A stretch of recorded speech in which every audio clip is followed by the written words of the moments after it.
Willie D Live. You wasn't like scared to do drugs? Like when you first started, No, hell no. You just want to see.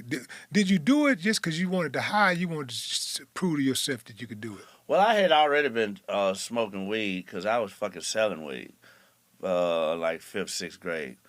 But the hard drugs came from my boy Get High Chris that lived across the street from me. Mm-hmm. We was in my Suburban one day. He was hitting it. He was like, "Paul, you want to hit this?" And I was like, "Fuck it. I watch Scarface movie every day. Let's do it." That movie right there is what did it. Yeah. I think that's what did it to a lot of people. They're like, fuck, Scarface was doing it. He rich. He got hot chicks. Fuck it. It can't be too bad. And shit. That shit was bad as hell. I tell everybody, do not ever touch that shit. I was looking for my mom one day in a cafe in Fifth Ward. And I couldn't find her where she normally spotted. Normally, you know, if your mom in the hood, she going to be at one or two places, Same maximum spots three. all the time. You know where to go. I couldn't find her. So I go in the restroom, and I see this dude is sitting on a toilet with his hands strapped, his arms strapped, and he's shooting up. And he was just like looking really, really pitiful. And I'm a prideful man in the sense that I don't want to be embarrassed. And that just looked really pitiful to me. Like, it looked embarrassing. That's why, like, I can't be a beggar. Like, I know that I can't be a beggar. I know that I'm just not fit to be that type of dude because I got too much pride. And I knew, not just from that situation, but I also saw other situations where people would do drugs, and I'm talking about men end up pimping their bodies. You know what I'm saying? Like letting men run up in them for drugs. And man, I was like, man, them damn drugs got a mind of their own. Like once you mess with them drugs, you ain't in control. You're no longer in control. So I never wanted to like experience that. I never wanted something or a substance to be able to control my mind. Yeah. That's why I didn't do drugs. I'll say, yeah, I was scared of that shit. Like I didn't want to put myself in a position to whereas, you know, I mess around and do something I can't recognize myself, you know? Yeah. Yeah, well, cocaine wasn't really like that. You know, that dude that you saw, he was shooting up. That's when you on a whole No, nother he was level. on heroin. Yeah, that's a whole nother level. Yeah. Cocaine back in the day was like considered a rich man's drug.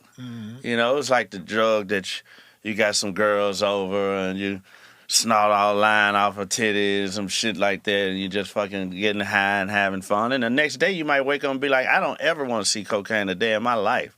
Cocaine wasn't like marijuana or something where you wanted to wake and bake and do it every day and this and that. You have a good party night with cocaine, you can be off that shit for a year if it don't come around you no more. Or it could just be a week, or it could just be, you know, a few days, depending on what kind of person you is. I know some motherfuckers that did it every day. I don't know how they did that.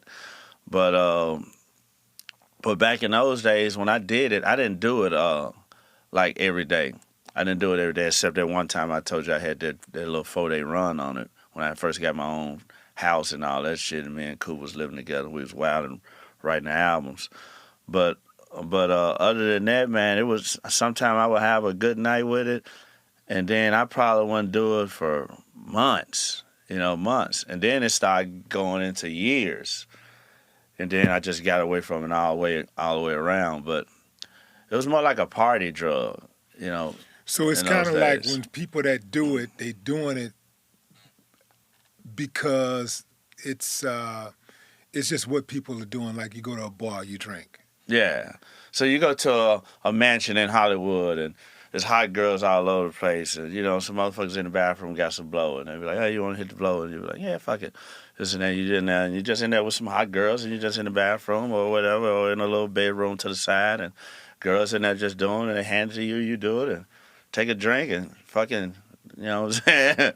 Whatever happens after that.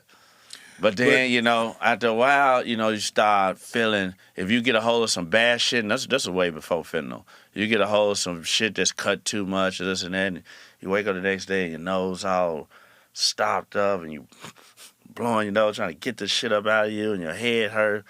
And then that's what ran me away from it. I was like, man, I ain't got time to be waking up feeling like no piece of shit, man. I was like, I with a headache and stopped up nose, and like I hate that shit. Like that's the worst thing in the world to me.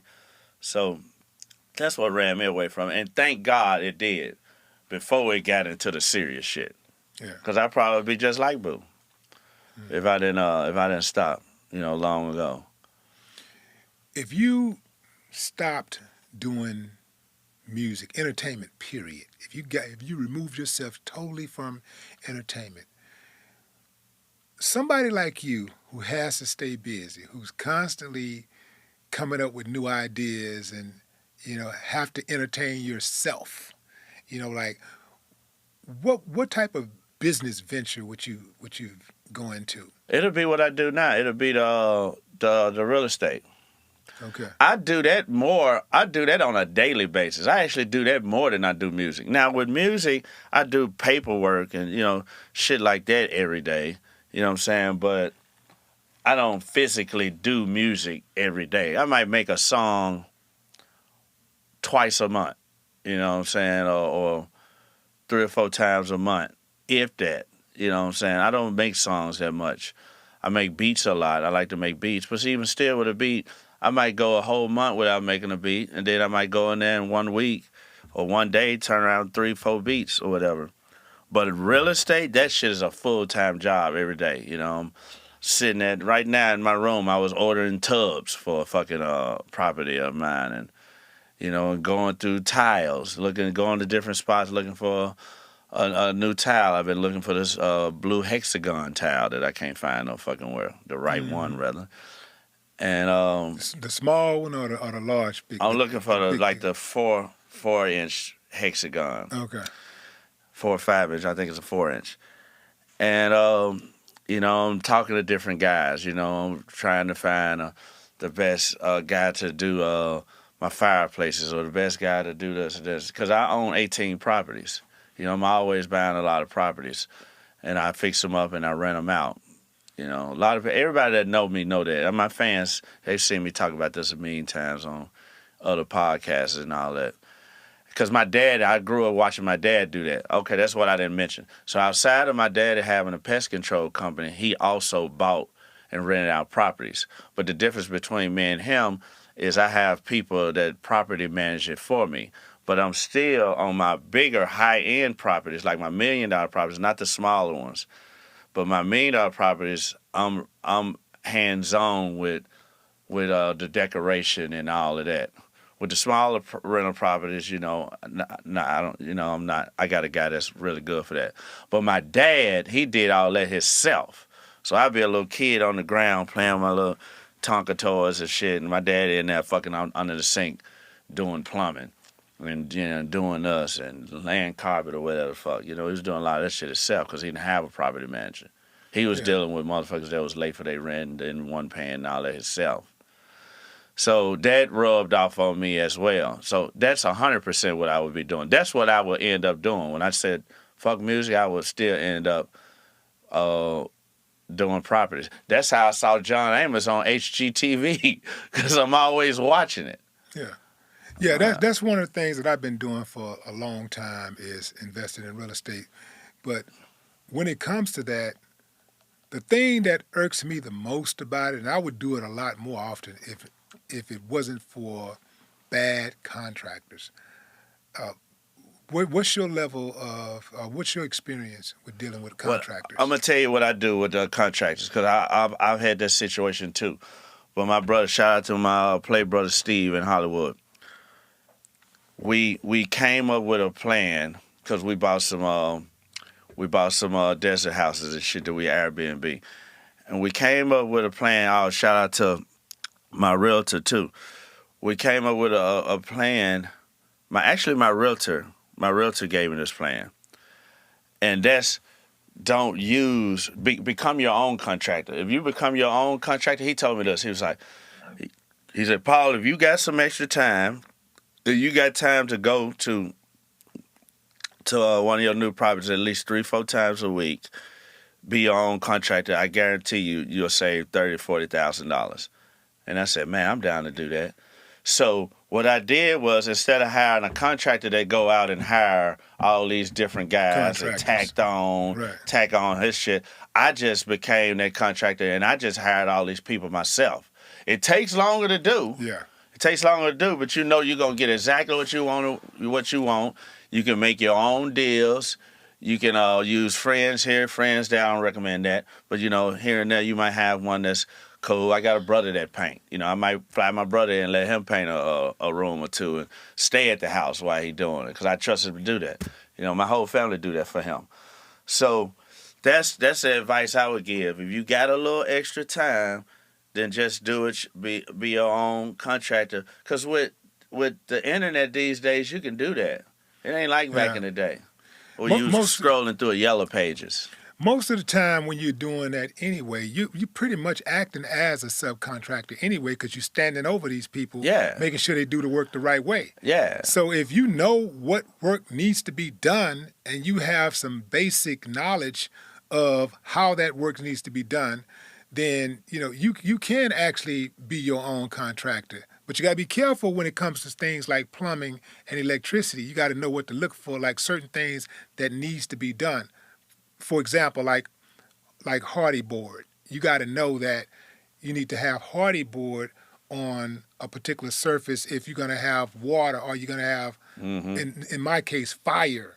I redid my fireplace, and you know, if you don't know that hardy board needs to be laid on top of that surface before you put the final stone on it, because the hardy board keeps the fireplace warm. It keeps the tile warm, right?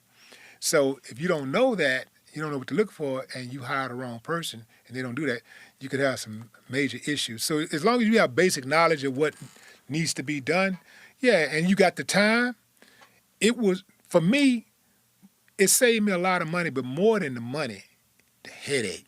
Because like you said, you know exactly what's going on. If there's a delay, you ain't got to take somebody else's word. You know, you're paying everybody on time. You don't have to come out as much money up front per contractor, because instead of paying one guy, half or a third, you're paying, 4 or 5 guys what their price is. Yeah. What each one of their price is. Yeah. And you're coming out with less money up front. Yeah. And you get to keep your money and control the purse strings better. So I'm with you 100% on that, man. These contractors, man. Hey, man. And like I said, and like I heard you talk about earlier, I went and I pick out my own tiles, and I pay for my own tiles. And I have my tile guy go pick them up. I got a tile guy to do the tiles. I got a wood guy to do the wood floors. I got a painter to do this, and that. Like I learned a long time ago is don't try to have one person doing too many jobs. Right. Let them do just the job they specialize in. Even though this tile guy might be like, oh, yeah, I do hardwood floors too. Like, no, which one do you specialize in? That's the one that I want you to do. I don't want you to bring in one of your buddies and add some more money on to me because you really don't do tiles. Because 9 times out of 10, the tile guy and a hardwood floor guy, that's totally 2 different worlds. Yeah. You know what I'm saying? So I just rather have a guy to just do that, I go pick out my own wood. I go pick out my own tiles. I pay that company, have the contractor go pick it up, and take it to the property. That way ain't nothing got tacked on nowhere down in the middle. Yeah, I'm with that 100%. I'm with that 100%. Now, before we go, man, I know what the candles mean to me, but this is your thing. You like to bring the candles out. I love candles. Yeah. I love candles for 2 reasons. I love the vision of the fire, and I love the smell of candles. I got candles all over my whole house. Like I just love the smell of candles. As soon as I wake up in the morning, I light them. But my manager just sent me this thing. They just made this machine that mimics the smell of different hotels. So like, you like the smell of the Four Seasons or this and that. I got that machine. Yeah. I wake up, I put that motherfucker on number 2. It'll go all the way up to like number 10. Put it on number 2. in the living room, and it'll just travel through the, you know, that level of the floor, or whatever. But I still like the candles though. I still like the candles. Yeah, well, optically, it's hard to not like candles. You Yeah. see the fly, the burn. It sets a nice little mood, the ambiance. That's dope. Yeah. Man. DJ Paul is in the building, man. We got to do a part 2, Willie. Start back. Yeah, I ain't get a chance to interview you. You remember I told you I was going to interview you, man. I'm with that, though. I wanted to see what was Willie D doing when he wrote Bald Head Hoes, man. What made all that happen, man? Yeah. Motherfucker, wearing dresses and shit. Hey, we should get into that, though. We should get into that next time, though. Yeah. I got some. I got to talk about how I used to play like I was the Yellow Boys and steal y'all raps. When I was just a kid, I wasn't even a rapper. I was in the 8th grade.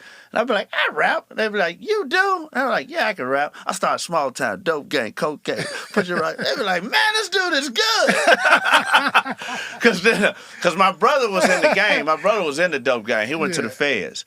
And when he would be traveling, going and doing his thing. Shout out to my brother Phil D. We gotta take a picture. Mm-hmm. I gotta send it to him. He gonna trip. He love you, boy. And he was a dope boy back in the '80s. And he brought that to me. He's like, check these dudes out. Grip it on the other level. Like, check these dudes out right here, the Ghetto Boys. And Willie D. He gave me a solo album. And I was listening to that shit. I was like, man, these niggas is hard, man. I had Choice. That was her name, right? Choice? Yeah. Choice. I had all that shit, man. And then I just started getting into Houston music. It went from y'all into the Terrorists and Gangsta Nip. And now I know all those guys, Point Blank, all those dudes. Yeah, man, I love Houston music, man. So yeah, every time you come down, man, you have heavy fanfare, man. People like DJ Paul. People like 3-6 Mafia, man. And I appreciate you for stopping by. Man, anytime, man. Anytime. It's my pleasure, man. My man, ladies and gentlemen, DJ Paul. Mafia. No more talk.